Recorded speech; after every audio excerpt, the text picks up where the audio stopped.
This is more important than anything else in your life, and the media is burying it. It is a devastating, unstoppable surgical strike weapon that basically drops metal lightning out of the sky like Thor's hammer or the comets of God. Nobody has a defense against it, and the range of these weapons, once mounted on intercontinental boosters, is global. The West must now either back off or go nuclear. They will probably choose to go nuclear out of desperation. Be warned. Russia has just changed the course of warfare and achieved global dominance. Nobody in the Western press even has a clue. They are too stupid, too woke, or too arrogant to realize what just happened.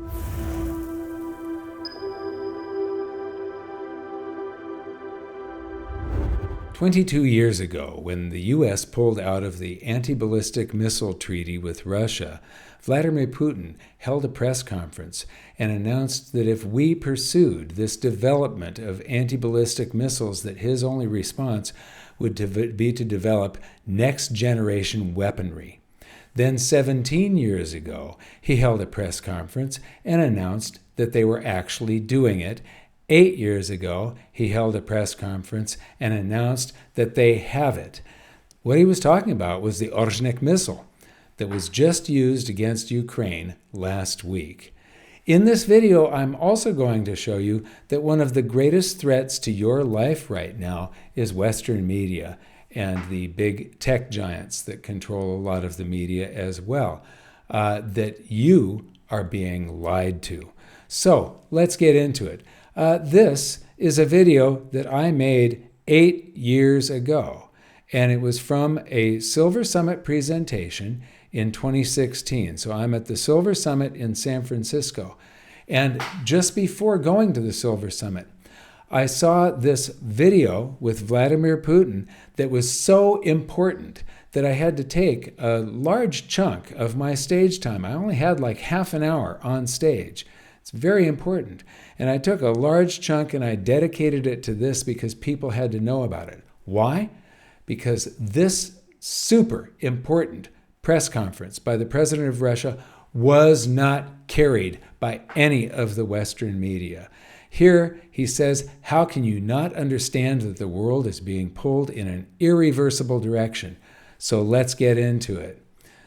Now, what I've done here, the video was put together with his 2016 press conference, and then at the end they put the 2007.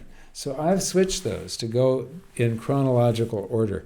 So this is from 2007, and this is actually where he discloses that they are working on this next generation weaponry. So again, hypothetically, we understand that there will be a moment in time where our nuclear potential will be completely neutralized. So he's talking about if Russia gets surrounded with NATO countries that have these anti-ballistic missiles, their nuclear potential will be completely neutralized. And for somebody in the West, that sounds like a good idea. But he goes on, our current nuclear capability, can be completely neutralized by this anti-missile defense system. If this is the case, then that means that the balance of power in the world will be completely upset. And the balance of power is what stabilized things.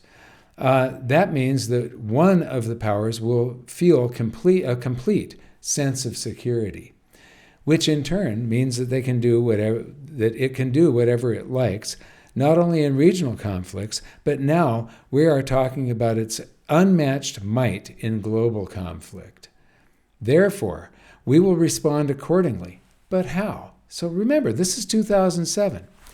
We can match you in your actions and build an equally great multi-million-dollar anti-missile defense system. Or, taking into account our economic and financial capability in the current day, back in 2007, Russia was still in a shambles, we can respond asymmetrically.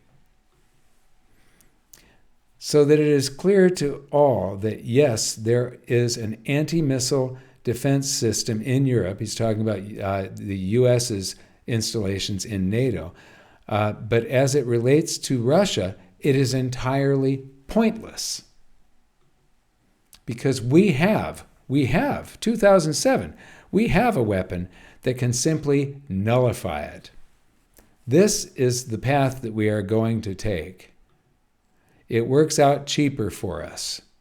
Now, by the way, this is exactly what Robert McNamara said to Kosygin back in, I think, 1967, when the USSR was going to build an anti-ballistic missile system around Moscow so that our warheads couldn't get through. He said that our response has to be to just build more offensive weapons and overwhelm your anti-ballistic missile system. But in no way is this aggression against the United States. I fully mirror your behavior when you say that your anti-missile defense system is not targeted against us. Then our new weaponry is not targeted against you either. So this is 2007 announcing this next generation. Now we're skipping to 2016. And this next thing that he's saying here, I mean, he knew that our press was constantly lying to us. But I'm not even going to hope that you are going to relay everything exactly how I said it in your publications. So he's talking to a whole bunch of reporters, but the reporters from the West didn't even cover any of this. They didn't take the opportunity to twist what he says and turn him into this evil guy. What they did was they completely ignored this huge press conference that everybody should have known about. I must remind you, though, that you already know this, that the major global conflicts have been avoided in the past few decades due to the geostrategic balance of power which used to exist. The two supernuclear powers essentially agreed to stop producing both offensive weaponry as well as defensive weaponry. It's simple how it works. Where one side becomes dominant in their military potential, they are more likely to want to be the first to be able to use such power. So first strike capability if you know your opponent can't strike back. This is the absolute linchpin to international security. The anti-missile defense system, as previously prohibited in international law, and all of the surrounding agreements that used to exist. It's not in my nature to scold someone, but when the United States unilaterally withdrew from the ABM Treaty of '72, they delivered a colossal blow to the entire system of international security. That was the first blow. When it comes to assessing the strategic balance of power in the world, at the time, 2002, so that's when we pulled out of the Anti-Ballistic Missile Defense Treaty, I said that we will not be developing such systems also because A, it's very expensive, and B, we weren't yet sure how they will work. And then they've inserted for the Americans. We're not going to burn our money. We're going to take a different option, and we're going to develop offensive weaponry in order to retain geostrategic balance. And I assure you that today we have had every success in that area. So we have had, past tense, they already had the basic workings of the Oreshnik missile that was just tested, which, as you're going to see, is quite a weapon. And we continue to develop new generation warfare. I'm not even going to mention the systems against the missile defense system. No matter what we said to our American partners to curb the production of weaponry, they refused to cooperate with us. They rejected our offers and continued to do their own thing. And whether or not you believe me, we offered real solutions to stop this arms race. It's only you that they tell tall tales to, and you spread it to their citizens, the citizens of your countries. Your people, in turn, do not feel a sense of impending danger. This is what worries me.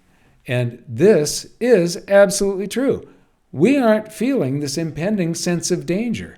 But we are so very close to World War III, it is just absolutely ridiculous. How can you not understand that the world is being pulled in an irreversible direction?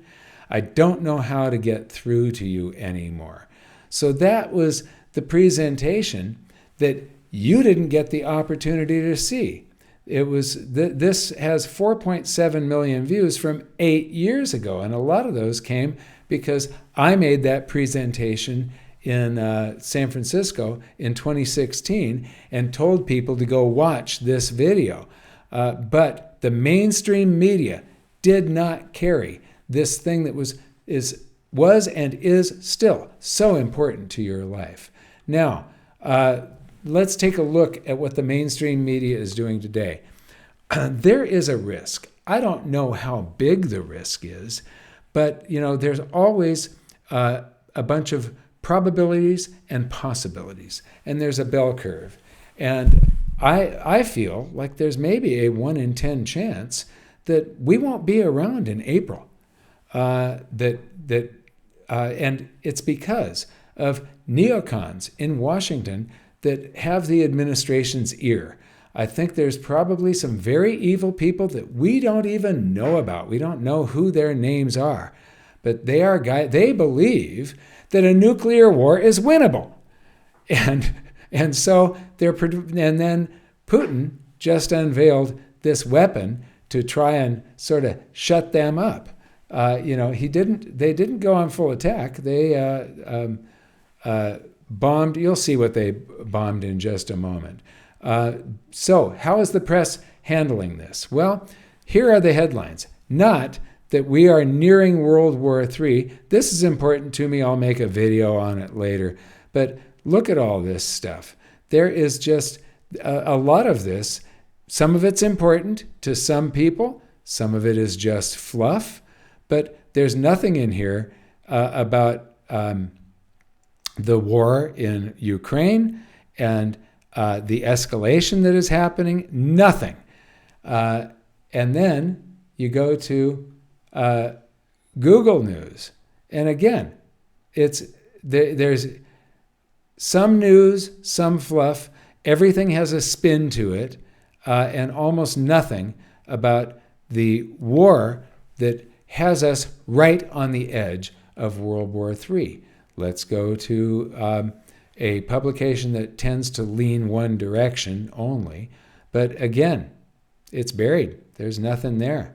And so this is the most important thing in my life and your life, unless you have a loved one or you are dying right now. This is more important than anything else in your life, and the media is burying it. Now, I tried, when I did my U.S. enters World War III video a couple of weeks ago, we tried to boost the map that shows why Russia feels surrounded. That video that I did 8 years ago. And you pay YouTube, and they will, the algorithms and stuff will recommend a video that you're paying to boost. And it was disapproved because of election advertising policy in the United States. It requires a certificate as election advertising, and it was clickbait and sensationalist. This video I did 8 years ago that has 5.5 million views, they're saying needs an election advertising certificate for us to be able to boost it. So the video is still there. You can go and watch it if you want. Then I Googled maps of which countries are NATO members. Unfortunately, this video is not available in your region. Now,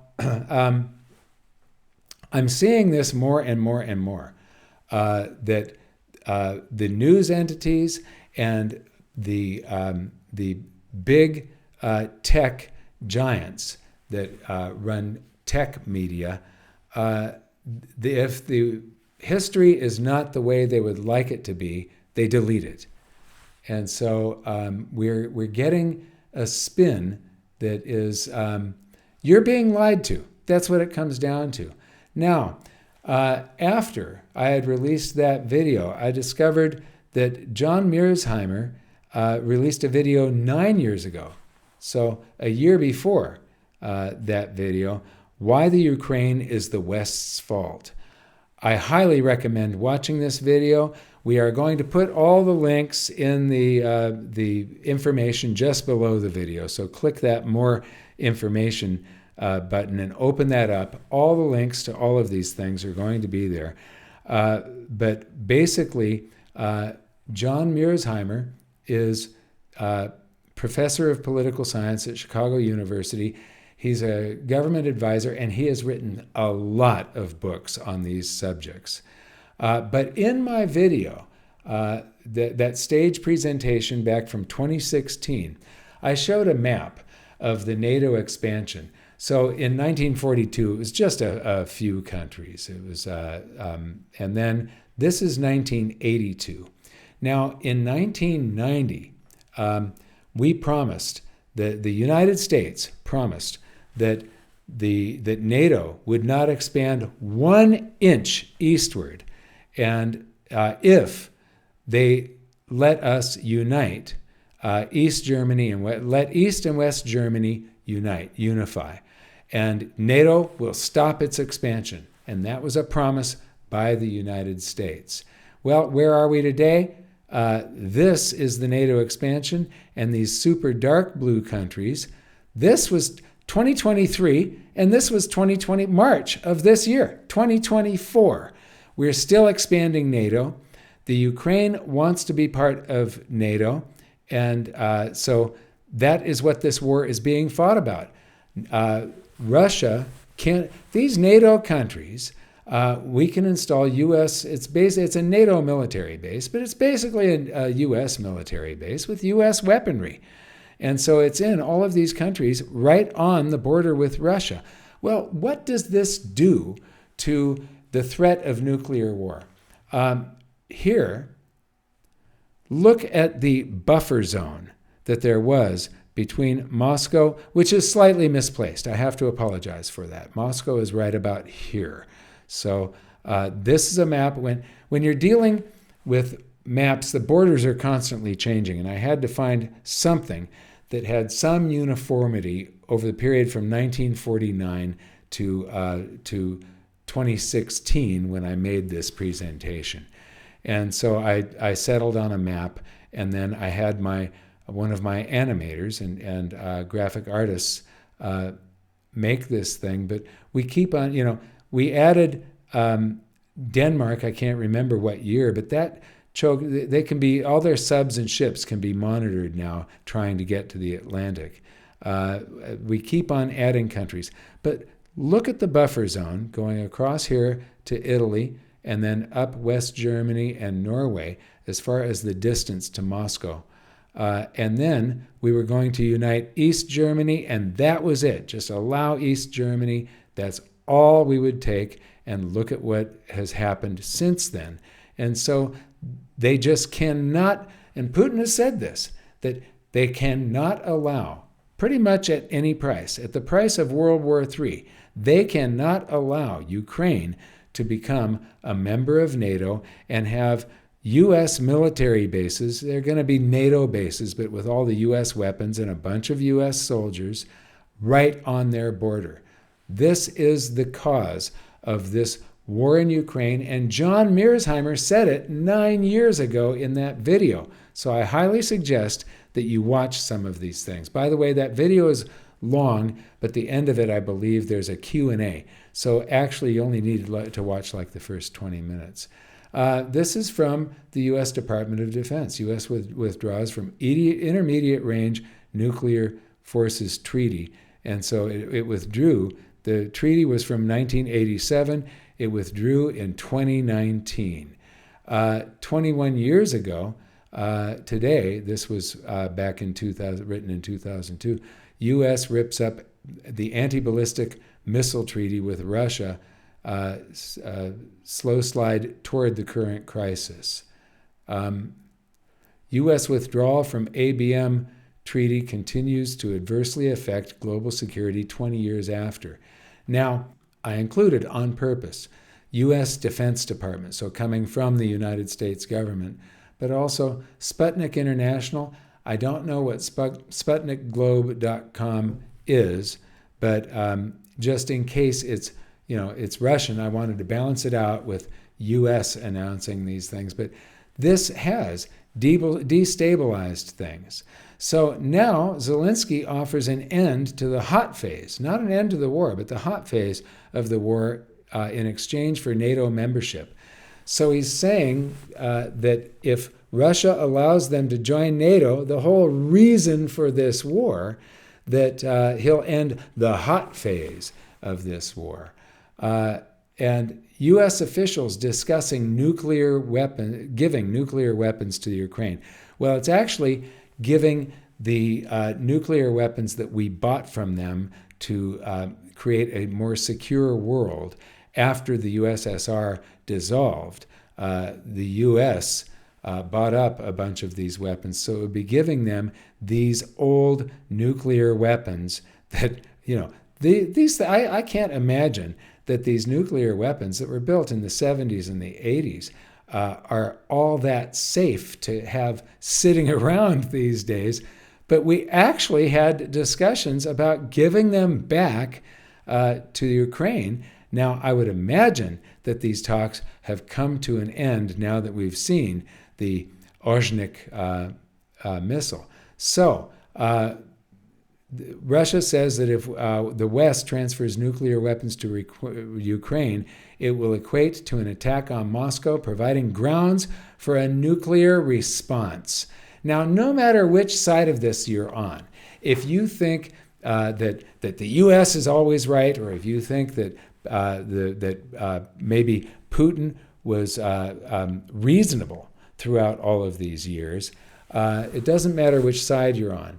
What matters is, do we want to have a world where there is a risk that we won't be around in 4 months? Or do we, and my biggest problem is that, I'm going to move on with this. I'm sorry I'm rambling. Those who dream of beating Russia on the battlefield ought to know Russia has not started anything serious yet. And then President Putin says Russia will not allow Ukraine to obtain nuclear weapons. We will use every weapon at our disposal. Every weapon. We will not let this happen. So this cannot happen. The Ukraine cannot become a NATO member. They can't have U.S. bases on their soil. They can't have nuclear weaponry or U.S. weaponry. This is what is destabilizing the entire world. Russia state media, how fast can the Oreshnik missile hit U.S. bases across the world? So this is a Russian, he's a colonel. This is him right here. He's retired. He's a retired Russian Army colonel, explaining the capabilities of the Oreshnik missile. And so what we're going to do here, from where they launched it into Ukraine, they can hit American U.S. airbase in Kuwait in 11 minutes, U.S. fleet headquarters in Bahrain in 12 minutes, U.S. airbase in Qatar in 13 minutes, and U.S. airbase in Djibouti, which is down in Africa, in 20 minutes. But this goes a lot further than that. I mean, you really need to watch these things. If they make an installation, and this is can be a mobily launched missile, you're going to see that in a moment. It can hit the U.S. airbase in Alaska in 12 minutes, Guam 22 minutes, and Pearl Harbor in 25 minutes, but it gets even worse. If they, I don't know how to pronounce Chukotka. Anyway, if they put an installation there, you're talking about 23 minutes to the Minuteman silos in Montana and 24 minutes to the Minuteman silos in North Dakota. Now, The way that this really destabilizes the world, if this is submarine launched, it means that it could be 6 minutes that the U.S. has to decide whether or not to end the world because Washington is about to be vaporized. Actually, this system doesn't vaporize things. You'll see that in a moment. But I want you to look at some of the things he says. If today these schemes and routes seem fantastic to some, the escalation spiral of the U.S. and NATO may tomorrow make them a reality. The world is being dragged in this irreversible direction, as Putin said, and we, you and me, we need to stop it. You need to pick up your telephone, write a letter, make an email, and send it to Congress and the Senate. Because where are they on this? They haven't said anything. They need to be a nuisance to the White House on this. We all need to slow this down, and it doesn't matter what side you're on. If the potential is that humanity doesn't exist in just a few months, then we all need to get together, regardless of your opinion about Russia, Putin, or the U.S. We just need to slow this whole thing down and figure out a way out of it and talk. So I highly recommend reading this analysis by Black Mountain Analysis. And please watch these videos. This is important. This should be the most important thing in your life. If you have kids and you want to see them grow up, watch this. This is important. So both of these videos, and then, like I said, it can be mobile launching. But here I'm going to play once again because this is how they calculated the speed of Mach 11.8. They know from the weather reports and everything, they know the cloud cover height that night. And so they can measure the time that it takes the incoming missiles to come through the clouds and strike the ground. And with backing that up, they can calculate it's 4 kilometers per second or Mach 8. So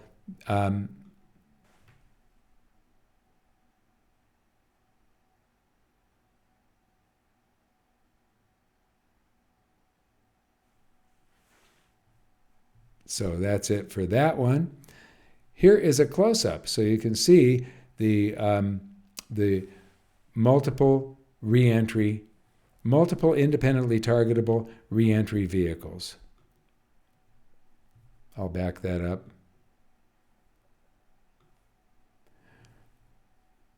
So you can see that there's 6 of them that land at once.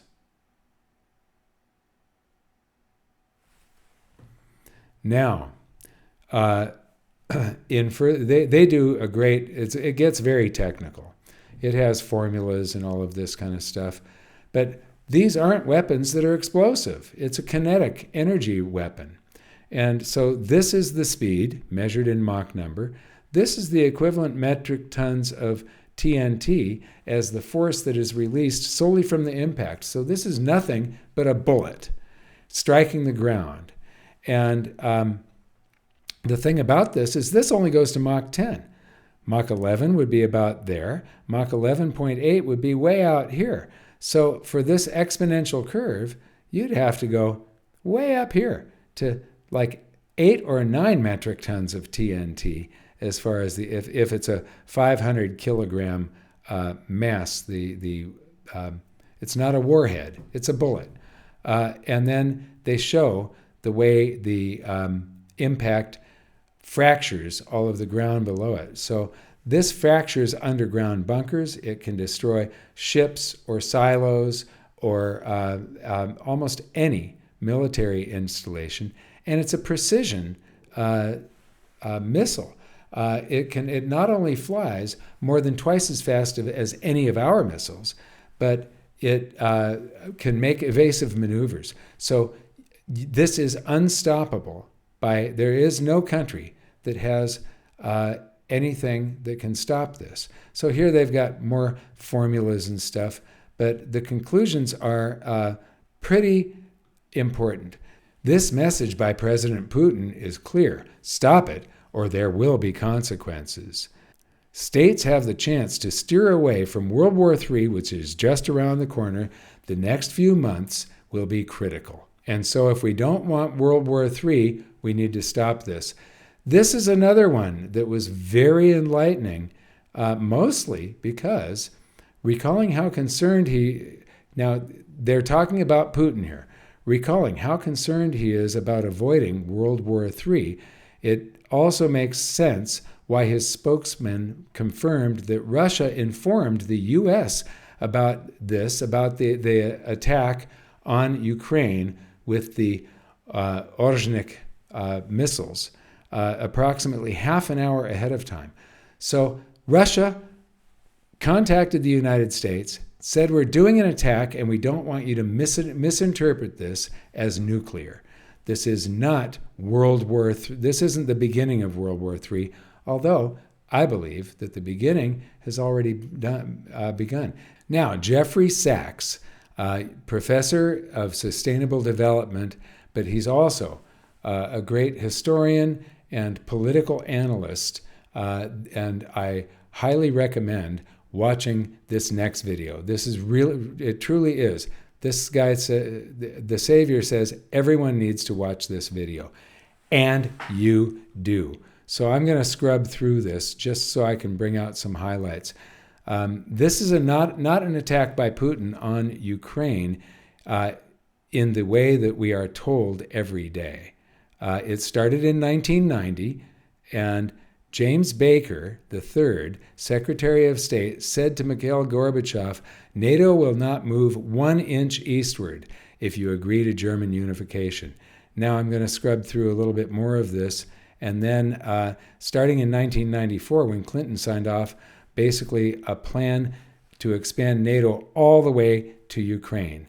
And in context, we're putting the goddamn missiles. After breaking a treaty in 2019, we walked out of the Intermediate Nuclear Force Treaty. And so a lot of this has been the United States' fault. And it's these neocons that are threatening your life and mine. We don't know who they are, but we have to get rid of them is what we need to do. So watch that video. Moving on, there's another video of John Mearsheimer and Jeffrey Sachs. This is 54 minutes long, so it's a bit long, but it's a very good video, and they both have valid points. But Jeffrey Sachs is more, his point is to try and prevent the end of humanity. And I side with that one myself. Now, this is spreading globally. The triggers for and consequences of Russia's possible missile deployment to the Asia-Pacific. This is in response to a question: this country's deployment will depend on the deployment of corresponding U.S. systems in any region of the world. So their plan is, we've got bases all over the world. Russia does not. Well, they're talking with North Korea. There's going to be tit for tat. There will be bases around the world. So the world is becoming a more and more dangerous place all the time. This is really bad. You and I need to do something about it. We need to write our congressmen, email your congressmen, your senators, congressmen and women, I should say, and pick up the phone. Do anything you can. Get somebody else involved in it. But if you want your children to grow up, do something about it. This is your job and my job. It is the most important thing that there is right now. Now, so far, almost nobody in the West fully comprehends the Oreshnik weapon system just demonstrated by Russia.